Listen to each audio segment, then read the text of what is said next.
नाम वही है, कहानी अलग है। तो चलिए कहानी को आगे बढ़ाते हैं और पहला एपिसोड जो है हम वो आप लोगों के साथ शेयर करते हैं।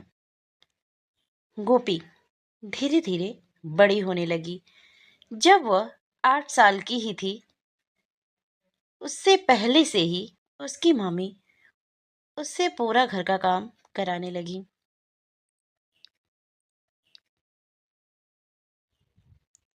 अगर किसी काम में देर होती तो उसकी मामी बोलती, तो इस घर की महारानी नहीं है जहां आराम फरमा रही है, नौकर है नौकर, समझी? तो काम में लग जा। वैसे भी तेरे माँ बाप कोई दौलत छोड़कर नहीं गए हैं तेरे लिए, इसलिए चल किचन में बर्तन साफ कर, उसके बाद घर की सफाई करना। इसी तरह दिन निकलते गए। मामा मामी गोपी का एडमिशन सरकारी स्कूल में करवाना चाहते थे, किंतु राशि की जिद के कारण उन्होंने गोपी का एडमिशन भी उसी के स्कूल में उसी की क्लास में करवा दिया। गोपी और राशि बहनों के साथ साथ जल्दी ही बहुत अच्छी सहेली भी बन गई। मामी राशि के लिए अच्छा टिफिन बनाते थे, लेकिन गोपी को रात का बासी और बचा जो कुछ भी बचा हुआ था उसे टिफिन में रख देती थी।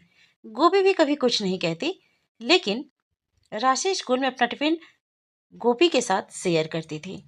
स्कूल में आकर गोपी मन से पढ़ाई करती थी। जब वो घर आती तो सबसे पहले किचन में जाकर बर्तन साफ करती थी, फिर घर की सफाई करती, फिर कहीं जाकर उसे खाना नसीब होता था। उसमें भी जब तक मामी उसे 4 बातें न सुना ले, तब तक वह भी मिलना बहुत मुश्किल था। राशि तो स्कूल से आकर सबसे पहले अपनी माँ के हाथों से खाना खाती, फिर खेलने या टीवी देखने में लग जाती। गोपी यह सब देखकर मन ही मन बहुत दुखी रहती थी।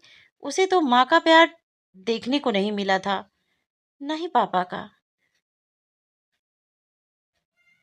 एक दिन गोपी ने घर के सारे काम किए, फिर मामी की किचन में हेल्प की, फिर रात को जो कुछ भी उसको बचा मिला खाकर अपने कमरे में पढ़ाई करने लगी। गोपी दिमाग से बहुत तेज थी। खुद का होमवर्क खत्म करने के बाद राशि का भी सारा होमवर्क भी गोपी ही करती थी और सारा काम खत्म करके सो गई। स्कूल में पढ़ते हुए जब वो क्लास उसकी खत्म होने की बारी आती थी, तो हर साल वो सबसे अच्छे नंबरों से पास होती थी, और वहीं राशि कम नंबरों से पास होती थी। तो जितने भी टीचर्स थे सभी गोपी को बधाइयाँ देते थे, और राशि का रिजल्ट खराब आता था। लेकिन जैसे ही दोनों घर आती हैं, उसका रिजल्ट उसके मामा जी देखते हैं। तो मामा जी गोपी को देखकर कहते हैं, बहुत बढ़िया, तो बहुत होशियार हो बिटिया, तुम्हारे नंबर बहुत अच्छे आए हैं, क्लास में पहला स्थान है, बिल्कुल अपनी माँ की तरह। वह भी हमेशा क्लास में पहली आती थी और पूरे स्कूल में उसका नाम था। जब वो अपना रिजल्ट लेकर घर आती तो माँ पूरे मोहल्ले में मिठाई बांटती थी। यह सुन गोपी मुस्कुराने लगी और अपने मामा जी के मुंह से अपनी मम्मा की तारीफ सुनकर खुश हो गई। वहीं राशि को थोड़ा बुरा लगा कि पापा किसी और की तारीफ कर रहे थे, लेकिन उसे कुछ ज्यादा फर्क नहीं पड़ा, आखिर वह तो बच्ची ही थी। लेकिन मामी उर्मिला जी को यह बात बिल्कुल भी पसंद नहीं आई। मामी बड़ी आई अपनी माँ की तरह नंबर लाने वाली। हम्म, कहीं ऐसा ना हो बड़ी होकर अपनी माँ की तरह यह भी आवारा निकले। आखिर है तो उन दोनों की ही औलाद, जैसी माँ वैसी बेटी। हम्म, और माँ जी तो फालतू में पूरे मोहल्ले में मिठाई बांटती फिरती थी। क्या क्या उनके लिए, मुंह पर काली पोत कर चली गई। वैसे भी बहुत खर्च हो गया इसकी पढ़ाई पर, लेकिन अब और नहीं।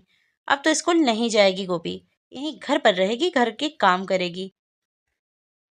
दरअसल बात ये थी ना कि उर्मिला को गोपी के नंबर देखकर जलन होने लगी, क्योंकि उसकी बेटी राशि के नंबर गोपी से कम थे।